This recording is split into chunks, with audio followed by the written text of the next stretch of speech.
Shobna, I could never imagine one of my children working on Coronation Street, and there you are. Actress, writer and dancer Shobna Gulati is best known for her role as Sunita in Coronation Street.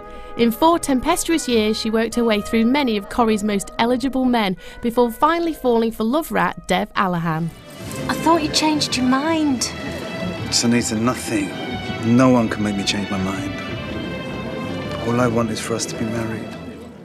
Shobna got her love of culture from her mum and dad, who encouraged her to dance and go to the theatre as she was growing up. Sadly, her father, who was a GP, died before she landed her role in Corrie, but mum Asha remembers her daughter's entry into the TV big time.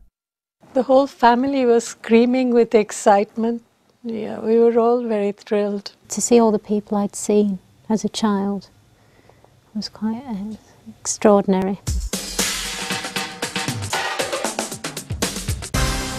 Shobna was born in Lancashire in 1966, one of 3 daughters and a son. The family moved to Shaw in Oldham when she was 6. It was predominantly white and not the multiracial place it is today. Again, we were the only Asian family, and we lived in a split-level house that we still live in, and you can see right into the kitchen. And we used to have people visiting, because the house was quite modern. For the 1970s, split-level and modern open-plan kitchens, they were a new thing.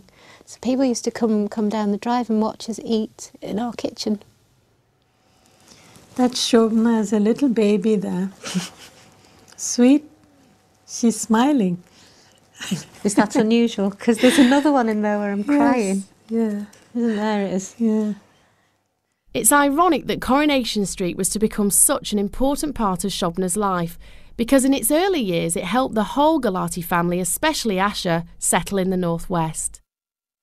Mum's English was very sort of posh, and then she came to the north and couldn't understand a word. So my dad said, you know, I've been watching this soap opera, you know, when we get a chance. It's called Coronation Street. Coronation Street was December 1960, and I arrived here in February of 61, when it was very black and white, and it had Ina Sharples, and I couldn't understand a word of what she said, because we were used to speaking English in our own way. And I couldn't understand the Manchester dialect or the Oldham dialect. But you stuck with it, didn't you, Mum? Well, I can follow it now, but I still have to listen carefully. And put the subtitles on. Oh, yes, yes. When Shobna was 19, she was devastated by the death of her father. He'd been such an influence on the whole family. My father had died and everything was a bit strange. I think it took a while because we were such a close-knit family, that when he died, it felt like his name, Culbushen, means centre of the family. It felt like our centre had been ripped out. In his college days, he was always organising music and, you know, concerts. So I think we've just grown up with it. He especially enjoyed singing and performing. My mum's very quiet in comparison to my dad, and I think since my dad died, actually, she's actually not so quiet. But as I recall, my dad was very flamboyant, my mum was very quiet. Mum's kind of steady and dad was all over the place.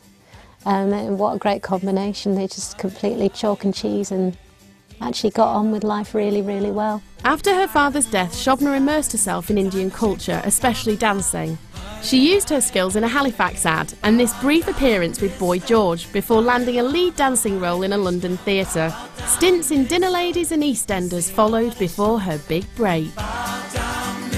That is Ashley's and Claire's, and there's the Barlows. That's Emily's. Yeah. Battersby's. Battered door. Battersby's with the battered door.